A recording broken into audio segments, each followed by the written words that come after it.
graça, meus irmãos. Eu sou o professor Daniel Venâncio e esse é o seu canal Sentinelas da Teologia. No vídeo de hoje estaremos trabalhando a lição de número 12 da revista da Escola Bíblica Dominical, Quando Deus se revela ao homem. E para isto está conosco o professor Anderson Velasque. A graça e a paz a todos que nos assistem. É sempre com muita alegria e honra que estamos aqui trazendo conteúdo bíblico, teológico, para a sua edificação, para o seu crescimento espiritual. E nós contamos com o seu like missionário, aquele. Cada vez que você curte os nossos vídeos são mais divulgados pelo YouTube e mais pessoas recebem e são edificadas pela palavra de Deus. Também não se esqueça de se inscrever no nosso canal, porque você se inscrevendo você vai receber aí sempre a notificação dos nossos novos vídeos. E também uma coisa interessante, se você, a sua região, de onde você mora, deixa um comentário aí no vídeo. De onde você é, deixa um comentário, uma pergunta, um questionamento e coloque a sua cidade, aonde você mora e vai ser bênção em nome de Jesus. Amém. Verdade prática diz assim: mesmo transcendente e distinto de sua criação, Deus se revela ao homem mortal. Anderson, e a pergunta é: Deus já se revelou para você, Anderson? Pela bondade e misericórdia de Deus, Deus se revela a nós, não é assim, professor Daniel? E nós vemos que Deus se revela de inúmeras maneiras. Deus se revela através da sua criação, nós vemos a grandeza, a perfeição de Deus, e nós vamos tratar isso hoje na lição. Nós vemos que Deus se revela através do seu cuidado, da sua misericórdia para com a nossa vida, e principalmente a principal, maior e fidedigna revelação de Deus pela qual Ele se revela para nós, se revelou um dia, se revela todos os dias, através da sua palavra, que é Deus se apresentando, Deus se revelando e Deus nos ensinando sobre a sua pessoa através dessa palavra maravilhosa que se chama Bíblia Sagrada. Como diz o pastor John Stott, o Evangelho é o próprio Deus. Né? Deus se revelando para nós, essa é a boa nova do Evangelho, Deus se revelando a nós. Né? Pois bem, nosso objetivo na aula de hoje é mostrar que Deus se revelou aos homens para mostrar-lhes seus propósitos. E o objetivo deste canal é levar aos professores subsídio para aplicação em suas aulas. Lembrando que nosso propósito não é nós ler a revista, vamos apenas trabalhar em cima dos tópicos, trazendo subsídios para que você possa então enriquecer mais ainda a sua aula. O tópico 1 da lição fala sobre a revelação de um Deus pessoal. É importante, antes de nós entrarmos no tópico 1, nós situarmos em que momento do livro de Jó Deus começa a falar. Lembrando, né, Anderson, que várias pessoas falaram até o capítulo 38. Nós vemos que até o capítulo 38 a mulher de Jó falou, os amigos de Jó falaram, o próprio Jó falou, mas agora aqui nós vemos o ápice do livro de Jó. Porque até então foram homens falando, pessoas tentando explicar as ações de Deus e pessoas como Jó tentando questionar e justificar isso diante de Deus. Agora aqui, por que é o ápice? Porque agora aqui é o próprio Deus falando e o próprio Deus se revelando. Então agora é o momento que nós vamos ver a expressão de Deus e Deus mostrando a sua grandeza, a sua perfeição, a sua excelência e o quanto Ele é poderoso e misericordioso, que vai ser agora, nós vamos discorrer sobre essa maravilhosa revelação que é o ápice do livro de Jó. Esta lição, para mim, é uma das melhores. Com certeza. Uma das melhores. Porque quando Deus fala é algo muito glorioso. É que tá, né? Às vezes, né, a gente vê tanto homens falar, até mesmo nos cultos, infelizmente, mas o bom é quando Deus fala, por isso que é o ápice. Agora aqui vai ser o próprio Deus, não vai ser falar de homens, vai ser o próprio Deus falando e se revelando. Lembrando que, embora só no capítulo 38 Deus começa a falar, Ele já estava presente desde o momento em que aqueles homens se reuniram para tentar consolar Jó. E em toda a vida de Jó, Deus sempre está presente. Mas aqui, especificamente falando, vamos falar Deus realmente agora, não só em silêncio, porque Deus também fala em silêncio, né? Exato. Olha o Ou silêncio seja, de Deus, como fala. O interessante era isso, não é porque Deus estava em silêncio que Deus não estava presente e que Deus não estava no domínio. Não. É que o nosso Deus, ele não é forjado por questionamentos e o homem o colocando na parede, não. Deus tem o seu momento certo para se revelar e trazer até nós, né, se assim for da vontade dele, o esclarecimento de circunstâncias da nossa vida. E agora me veio ali a passagem da crucificação. Nossa, aquele silêncio de Deus quando o filho estava morrendo foi a forma que Deus ecoou a salvação para o mundo, né? Foi lindo demais. O silêncio de Deus na cruz era a resposta da reconciliação que estava acontecendo entre Deus e o homem. Ou seja, no silêncio Deus fala e fala muito. Mas vamos lá. O momento então tão esperado por Jó havia chegado, porque lembram no capítulo 23, Jó pede uma audiência para com Deus. Jó quer ouvir Deus. Então, ele reivindica, né, que Deus se apresente, que Deus fale. E agora, no capítulo 38, Deus fala. Só que não fala da forma como Jó quer. Aí que está uma coisa interessante. Porque às vezes nós temos concepções de Deus. Nós aprendemos concepções com a nossa família. Às vezes aprendemos concepções com amigos. E às vezes também aprendemos concepções que às vezes não são tão certas, às vezes na própria comunidade religiosa na qual estamos inseridos. E às vezes quando nós vamos ver de fato a revelação verdadeira e genuína de Deus, não é exatamente aquela revelação que nós esperávamos e também que já tínhamos. E aqui é um exemplo muito claro, porque a revelação de Deus genuína, ela vai desfazer totalmente aquela percepção que os amigos de Jó tinham, que o próprio Jó tinha. Então isso é algo interessante. E você, professor, tem que chamar atenção para os seus alunos. Que quanto mais nós conhecemos a Deus, esse conhecer genuíno de Deus através das Escrituras vai desconstruir um conhecimento errado, um conhecimento errôneo e um conhecimento pobre, empobrecido da pessoa de Deus. Mas quanto mais Deus se revela através da sua palavra, mais nós vamos realmente, de fato, entendendo como vai acontecer com Jó no decorrer do contexto. Certa vez eu ouvi de um professor que já sabia tudo de Deus. Eu disse, ô rapaz, o que tu faz aqui na Terra ainda? Aí demonstrou que não sabia nada, né?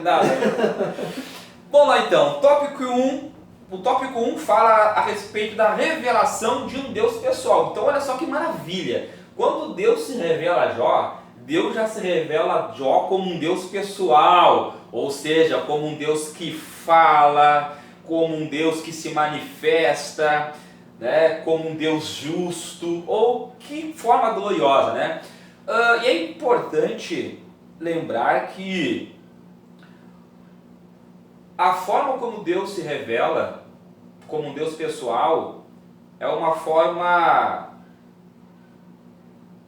nova, digamos assim, porque o livro de Jó vai falar mais de 30 vezes, né, com relação ao Deus Altíssimo, o Deus Soberano, que era o Deus que ele faz, que Bildade, né, os amigos conheciam, aquele Deus distante, aquele Deus que estava lá e nós estamos aqui. Mas agora Deus se revela para Jó como um Deus pessoal, ou seja, o Deus da aliança, o Yahvé, ou Jeová, né? Como que é uma tradução errada, né? Então Deus se apresenta como Yahvé, ou seja, o Deus do pacto, o Deus da aliança, que vem para falar pessoalmente com um homem, na sua individualidade, na sua particularidade. E o que é interessante nisso? É que sim, o nosso Deus é um Deus em parte transcendente, que está acima de todos, habita no alto, sublime trono, é um Deus que, por ser santo, ser perfeito, ele está separado pela sua perfeição, mas também é um Deus que ele cuida de um todo, mas ele tem especificidades para cada um dos indivíduos. Então Deus ele tem a sua maneira de tratar com cada um de nós. Isso que é interessante.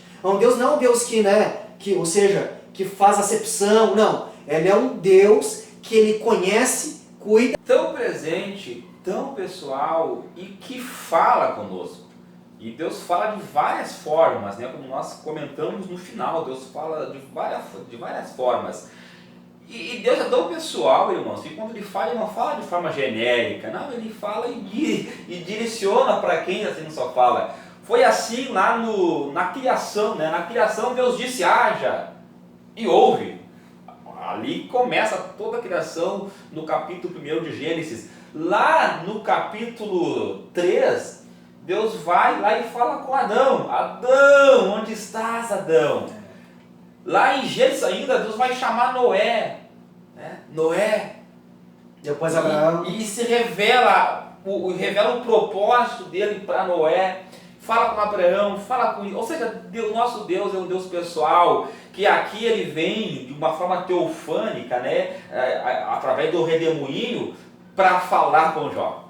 Então, meu amado irmão, para você que pensa que o teu Deus é um Deus distante, que Deus não se importa com você, nem sabe quem você é, você está equivocado. Nosso Deus é um Deus pessoal que se manifesta de forma pessoal. Ele fala, ele se apresenta, e os meios dele se apresentar são os mais diversos, né? E é assim então que Deus age de forma especial através dos seus filhos. E aqui no capítulo 38 do livro de Jó, e no versículo 1, então disse, depois disto, né, o Senhor respondeu a Jó de um redemoinho dizendo, e aí vem todo aquilo que Jó não queria ouvir, mas que Deus vai confrontar Jó. O nosso Deus, irmãos, também ele é um Deus que se revela como um Deus sábio. O tópico 2 da revista vai trabalhar desta forma. Deus se revela como um Deus sábio. E de que forma que a sabedoria de Deus ela é revelada no livro de Jó? É revelado tanto na criação, né, no ato criador, como também no ato mantenedor e no ato controlador. Nada do que Deus faz foge da sua capacidade sábia, controladora, dominadora, de sujeitar todas as coisas. Aí entra novamente, tudo é dele, ou seja, ele é o Criador, por meio dele, ele é o mantenedor e para ele. Para ele. Ele é o preservador. Ele é o preservador da vida. Então, irmãos, toda a criação, Deus vai falar para Jó ali, quando Deus começa a atender os argumentos de Jó, que Jó queria ter Deus falar, Deus começa a falar. E a primeira fala de Jó, de Deus para Jó, já é uma fala que coloca Jó por terra. Deus começa a falar da criação, dizendo que toda a criação ela tem um propósito, tanto um propósito natural, que é justamente quando Deus criou o Sol, criou um propósito. Qual é o propósito do Sol? E aqui temos um biólogo, né, que pode nos falar melhor do que eu, porque eu sou um historiador, é um biólogo, tem mais propriedade para falar. Deus criou o Sol com um propósito, Deus criou a Lua com um propósito, Deus criou a Terra com um propósito, e esses propósitos naturais são muito bem definidos, né? Nós vamos ver que quando Deus se revela para Jó, o nosso Deus é um Deus maravilhoso e soberano, e como diz o professor Daniel, já vai desconstruir e lançar por terra o egoísmo, a presunção de Jó, porque Deus ele vai se manifestar, ou seja, Deus não vai responder às perguntas de Jó. Pelo contrário, Deus vai fazer perguntas a Jó. E as perguntas que Deus faz a Jó é um tipo de pergunta que nós chamamos de perguntas retóricas. O que é uma pergunta retórica? É quando é uma pergunta que a resposta é algo óbvio, exaltando algo grande. Como fosse uma pergunta irônica que vai transparecer algo grande. Por exemplo, se eu perguntar para o professor Daniel, por que você não coloca toda a água do oceano dentro de um baldinho? Ele vai dizer por quê? Porque é impossível, o oceano é muito grande, é imenso. Então a resposta é óbvia e já expressa, é imenso o oceano. Se eu perguntar aqui para o nosso cameraman, o irmão Emerson, por que você não pega uma estrela e coloca na sua casa para iluminar a sua casa? Porque não tem como chegar, as estrelas estão a anos-luz distante de nós. Então uma pergunta que é uma pergunta que tem uma obviedade que exalta algo grande, algo extremo, algo que está além da nossa compreensão. Então Deus vai usar essas perguntas retóricas para Jó, perguntando: Jó, aonde é que tu estavas quando eu formei? E uma coisa interessante que Deus vai fazer, e como o professor Daniel comentou, Deus vai falar perguntando a mecânica celeste, né? Ele vai falar lá no verso 36 do capítulo 38 de Jó, Deus perguntando para Jó: acaso, Jó, tu entrastes nos mananciais do mar, ou percorreste o mais profundo abismo? Como que diz Jó: tu sabe o que tem lá no fundo do mar, onde nem os submarinos conseguem entrar? Tu sabe o que tem lá? Depois Deus vai muito além, né? Lá no versículo 31 do capítulo 38, ou poderás, Jó, tu atar as cadeias do sete estrelas, as estrelas, ou soltar os laços do Órion, da constelação, né? Ou fazer aparecer o signo do zodíaco, ou guiar a ursa com seus filhos? Sabes tu, Jó, as ordenanças dos céus? E pode estabelecer a sua influência sobre a terra? Que nós sabemos que os astros, a lua, o sol, têm influência sobre a terra. E Deus vai perguntar: Jó, tu consegue me explicar por que as estrelas estão onde estão e como estão? Tu sabe me dizer qual a influência dela para com a terra? Não tem. Ou seja, aí nós vamos entrar lá em 1 Coríntios, quando Paulo vai dizer que o homem não conheceu a Deus pela sua própria sabedoria, porque isso é impossível. Então Deus vai fazer essas perguntas retóricas para entender: Jó, não sou eu que tenho que te responder.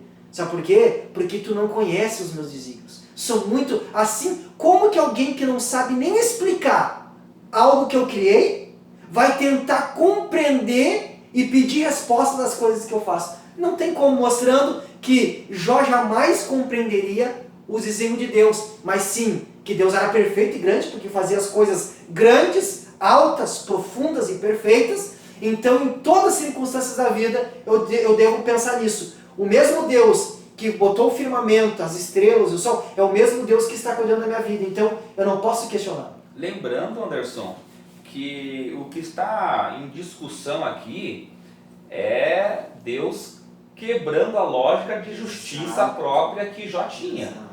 Jó se achava uma pessoa justa, não entendia o porquê que estava passando por tudo que estava passando e queria saber da parte de Deus o porquê. Então, tanto é que quando Deus se manifesta a Jó, Deus começa dizendo: agora cinge os teus lombos como homem, perguntar-te-ei e tu me responderás, ou tu me ensinarás. Ou seja, Deus está sendo um pouco irônico com Jó. Tu te acha tão sábio, né, Jó? Tão justo.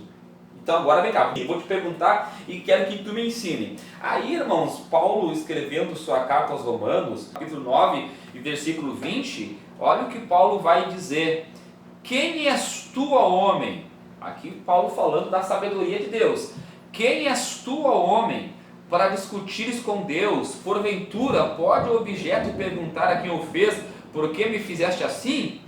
Ou não tem o oleiro direito sobre a massa para do mesmo barro fazer um vaso para a honra e outro para a desonra? Ou seja, quem somos nós para questionar a justiça e a sabedoria divina de Deus em suas ações? E aqui, como comentei, aqui Paulo estava expressando as escolhas, a maneira de Deus agir com os seres humanos. E às vezes o ser humano pode questionar: por que Deus me fez assim?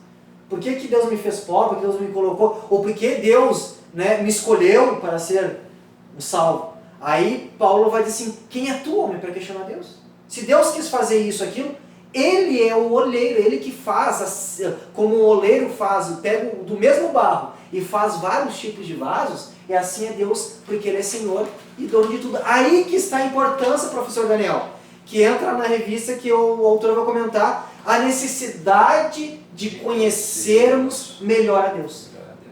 E por quê, né? E aí, por quê? Aí já vem o primeiro ponto. Porque quando nós conhecemos melhor a Deus, como que foi o que começou a acontecer com Jó, primeira coisa, o nosso orgulho cai por terra. Porque quando nós conhecemos melhor a Deus, Deus vai mostrar o quanto Ele é grande, o quanto Ele é santo, o quanto Ele é perfeito, o quanto Ele é inescrutável e o quanto os seus desígnios, caminhos estão além da nossa compreensão. E isso vai refletir e contrastar com as nossas limitações, com a nossa pecabilidade, porque Ele é santo, vai contrastar com a nossa insignificância de limitação, de entendimento. A eternidade dele contrasta com a nossa insignificância da nossa pequena vida. Então isso, primeira coisa, vai nos humilhar e gerar humildade, gerar reverência, gerar adoração genuína. E uma coisa importante, irmãos, estamos falando de um Deus que se revela. E não conhecemos a Deus não é por falta de revelação, é por falta de busca, de interesse de nossa parte. Porque a natureza revela a Deus, o próprio homem revela a Deus. Ou seja, Deus ele se revela de várias formas e a sua maior revelação está na sua palavra. E mais, Deus usou profetas, Deus usou vários mecanismos, e por último Paulo vai dizer, né, que Deus se revelou a nós através do próprio Filho, o próprio Filho de Deus vindo a este mundo, assumindo a forma de homem, vivendo entre os homens. Ou seja, quando nós dizemos que não conhecemos a Deus, nós estamos dizendo que nós não temos interesse com a revelação de Deus, que é a sua palavra, porque tudo que nós precisamos para conhecer a Deus da forma como Deus se permite conhecer, basta nós olhar na nossa volta e principalmente para sua palavra. Então, para aqueles que não gostam de ler a Bíblia, aí, vai uma dica: você está pecando, porque está deixando de conhecer a Deus pelo meio especial que Ele deixou, que é a sua palavra. Tem gente que gosta de conhecer Deus através de experiências místicas, né? Não, meus amados, aí é que está o problema. Tem gente que, é um arrepio, não, peraí, meus irmãos, a revelação de Deus, a maior revelação de Deus está aqui na sua palavra. Aquela que nós temos plena confiança, que é fiel e não tem erro. Imutável, infalível, perfeita. Bom, então deixar de ler a Bíblia é um pecado, porque demonstra falta de interesse em querer conhecer mais a Deus. E aqui entra uma coisa muito importante, que você, professor da escola bíblica, tem que questionar, instigar e incentivar os seus alunos. Porque, como o professor Daniel, tem muitas pessoas que não conhecem a Deus porque por preguiça ou por falta de busca. Temos a Bíblia, a revelação perfeita de Deus, que são as Escrituras Sagradas, mas também tem as pessoas que buscam conhecer a Deus em fontes erradas. Tem pessoas que, ao invés de ir para as Escrituras, vão em busca de, entre aspas, profetas, líderes de agrupamentos espirituais. Então, às vezes, a pessoa, em vez de ir para a palavra, não, eu vou lá na casa da fulana, do fulano, porque ele é profeta. Deus vai falar comigo. Tanto que tem pessoas que acham que Deus só fala quando levantam alguém em profecia. Não. E a própria Bíblia vai dizer que a gente tem que julgar as profecias, reter o que é bom e o que é ruim. Então, a única maneira de você conhecer Deus de maneira segura, fidedigna, genuína, que você assim, vai vir homens, vai vir denominações, vai vir conselheiros, vai vir profetas, vai vir, mas tem uma que vai permanecer eternamente, e essa se chama Palavra de Deus. É ela que faz a igreja ser igreja. Tanto que tem um autor que diz, né, aonde tem um local onde está sendo ensinado e pregado a Bíblia, ali está uma igreja verdadeira. E também Charles Spurgeon vai dizer, né, não procure a igreja mais próxima da sua casa, procure a igreja mais próxima da Bíblia. Então, você quer conhecer a Deus? Instigue, professor da escola bíblica, seus alunos querem conhecer a Deus? É muito mais fácil, às vezes, ir lá na casa do profeta, entre aspas, do que vir para a escola bíblica dominical. Então a importância, porque e a Bíblia diz, né, conheçamos a Deus e prossigamos, e também Deus vai dizer, o meu povo erra em não me conhecer, não conhecendo as Escrituras. Então quanto menos nós conhecemos a Deus, mais heresias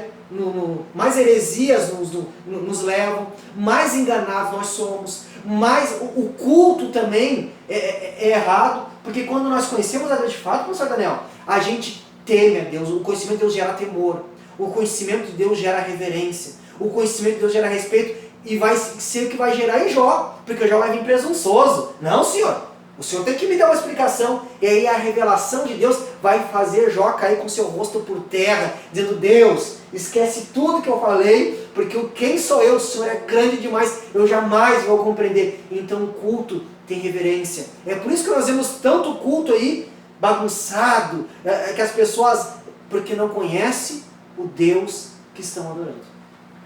E aí, finalizando o tópico 2, podemos citar Pedro, né, na sua primeira epístola, quando ele vai dizer: antes crescei na graça e no conhecimento que há em Cristo Jesus. Por quê? Porque na Bíblia nós não só conhecemos Deus, como também aprendemos a forma como Deus quer que nós nos aproximamos dele. Então o conhecimento de Deus nos leva para perto de Deus. E caminhando para o final, o tópico 3, a revelação de Deus poderoso, a revelação de um Deus poderoso e justo, nós podemos ver que realmente aqui Deus vai falar com Jó e usar a figura de dois monstros, né? Na época era Da natureza? Era um monstro, hoje nós sabemos o que é, né? O hipopótamo e o crocodilo, né? Dois animais indomáveis, ferozes. E aí Deus vai dizer assim: ô Jó, tu não consegue botar um anzol na boca deles e fisgá-lo, né? Eu os controlo. Tu não consegue dominar aquilo que eu criei e controlo. Como é que tu vai querer dizer então que os meus atos, que as minhas atitudes são injustas e que tu é que é justo? Ou seja, como é que alguém que não consegue nem dominar o que eu criei vai querer se justificar diante de mim? E o interessante, irmãos, que quando Deus começa a questionar Jó, então olha o que Jó responde lá no capítulo de número 40, versículo 13. Então Jó respondeu ao Senhor dizendo: eis que sou vil. Que te responderei eu? A minha mão ponho à minha boca. Ou seja, Jó está dizendo: olha, eu sou vil, eu sou insignificante, eu sou um peso leve, que é o que quer dizer no original, né? Vil quer dizer peso leve, ou seja, eu não sou nada diante de ti, diante da tua sabedoria, diante da tua justiça, eu me calo, eu ponho as mãos na minha boca. Ou seja, não tenho mais nada a dizer. Jó reconhecendo realmente a soberania e o poder de Deus. É bem isso, como nós conhecemos a Deus, nós nos calamos. Não tem mais o que nós falar nem fazer diante de um Deus soberano. Então, concluindo, não há injustiça alguma nas coisas que Deus faz.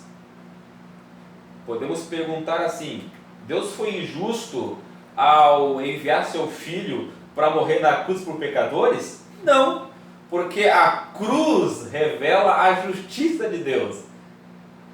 A justiça de Deus. Na cruz, Deus reconcilia o mundo consigo através da morte do seu filho. E o interessante que injustiça há nisso? Pelo contrário, há uma justiça de Deus, né? Tirando o pecado e dando a vida. E o interessante é que Davi no Salmo 51, quando comete pecados absurdos, ele vai escrever dizendo arrependimento, que ele era pecador desde a sua meninice, dizendo que o pecado sempre estava diante dele. Ele vai dizer: Deus é justo no julgar e justo no falar. Então nós vemos que a justiça de Deus, porque Deus poderia ter eliminado Jó, assim como todos nós, como pecadores, somos alvos da justiça, ou seja, do castigo, da ira e da condenação de Deus. Mas Deus vai manifestar a sua graça. Ou seja, o que eu mereço, professor Daniel, como pecador? Morte. O que eu mereço? Castigo. O que eu mereço? Ira. Porque a Bíblia diz que todos pecaram. Todos carecem do amor de Deus. E mais, a Bíblia vai dizer que aquele que é pecador, ele é inimigo e alvo da ira de Deus. Então, como pecador, fazer justiça é Deus nos condenar. Mas aqui entra a graça, que se manifestou na cruz, que o professor Daniel falou. Que mesmo eu merecendo o pior, não merecendo nada de bom, ou seja, sem merecer, Deus de graça, sem eu ter feito nada para merecer isso, Deus vai descarregar a sua justiça, a sua ira no seu filho, a justiça que era para mim, o castigo que era para nós, ele vai reputar sobre Jesus Cristo, e aí ele está manifestando a sua justiça através de Jesus Cristo, para que nós pudéssemos ser perdoados por graça. Deus. Ou seja, você ainda vê justiça em Deus? Para finalizar, eu quero citar Charles Singer. Ele vai dizer o seguinte: se os caminhos de Deus são mais altos do que os meus, então o que quer que Ele permita, eu me curvo diante dele em submissão. E mais, ele vai dizer que se Deus tem pleno controle, então sigo em obediência qualquer que seja a maneira como Ele dirige os meus passos. E ele finaliza dizendo: se Deus tem as respostas que me faltam, então sempre que Ele falar, ouço em silêncio. Amém. Então que Deus abençoe a vida de vocês através dessa lição. Lembrando para você, como diz o nosso Anderson, deixe lá o seu like missionário, se inscreva no nosso canal, faça o seu comentário, contribua, né, com seus comentários, e que Deus abençoe vocês até a nossa próxima gravação, nosso próximo vídeo. E você, professor da Escola Bíblica, compartilhe nos nossos vídeos, esse vídeo, com colegas de ministério que também são professores da Escola Bíblica. Compartilhe com seus alunos, use os nossos subsídios para enriquecer a sua aula. Isso será muito gratificante, porque é com esse propósito, né, para a glória de Deus e para que você, como professor e como aluno, seja edificado através da palavra de Deus. E aquilo que eu falei no início, deixa aí, comente aí no nosso vídeo a sua cidade, aonde você mora, aonde, para que nós possamos saber aonde os nossos vídeos, aonde as nossas exposições das lições da Escola Bíblica estão chegando, e nós vamos ficar muito felizes, e que Deus abençoe você, em nome de Jesus.